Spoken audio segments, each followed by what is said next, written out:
तो जो हलचल होती है ज़मीन के नीचे खास तौर से, उसके बारे में ये अलर्ट दे देगी। इस ऐप के बारे में अभी ये कहा जा रहा है।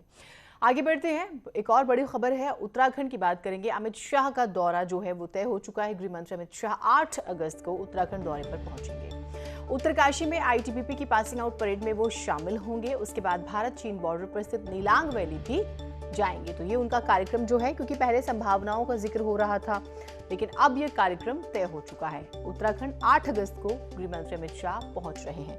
तो ये तो कार्यक्रम है, लेकिन अगर गृह मंत्री आ रहे हैं, चुनावी राज्य है, तो संभावनाएं हैं कि हो सकता है चुनाव पर भी चर्चा हो।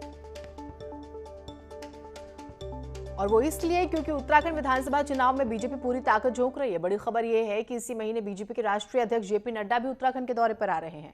बताया जा रहा है कि जेपी नड्डा 21 और 22 अगस्त को देहरादून दौरे पर आएंगे। नड्डा के दौरे को लेकर बीजेपी तैयारियों में जुटी हुई है। जेपी नड्डा का ये दौरा बेहद ही महत्वपूर्ण माना जा रहा है और चुनाव से पहले इसे खास रणनीति के तौर पर देखा जा रहा है।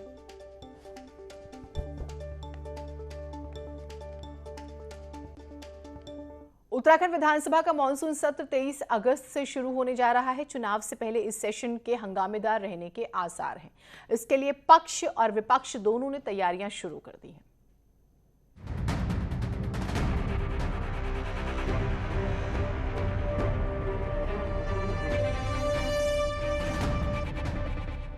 से 27 अगस्त तक होने जा रहे विधानसभा के मॉनसून सेशन में इस बार सदन का नजारा बदला बदला होगा।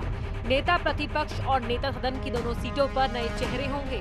बतौर नेता सदन सीएम पुष्कर धामी और नेता प्रतिपक्ष प्रीतम सिंह के लिए ये नया अनुभव होगा।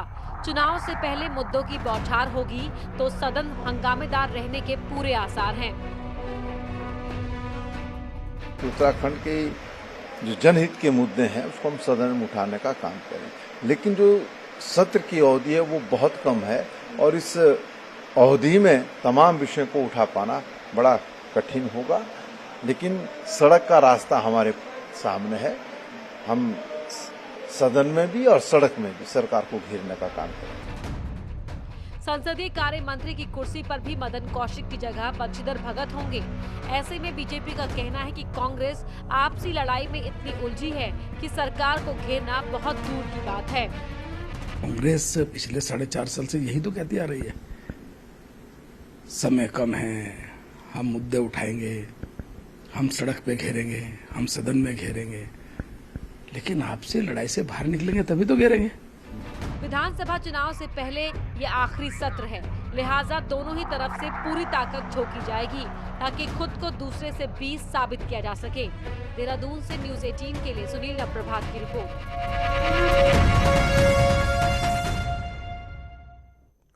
कांग्रेस का 3 दिन का विचार मंथन जो शिविर है मंगलवार से ऋषिकेश में शुरू हो गया है। करीब 4.5 साल बाद यानी 1500 से ज्यादा दिन में कांग्रेस की ये पहली बड़ी बैठक है और कांग्रेस के 3 बड़े नेताओं को उम्मीद है कि इस बैठक के अच्छे परिणाम आएंगे। संगठन के कामकाज को लेकर आज चर्चा होगी, जिसमें कोर कमेटी के सभी बड़े नेता मौजूद हैं।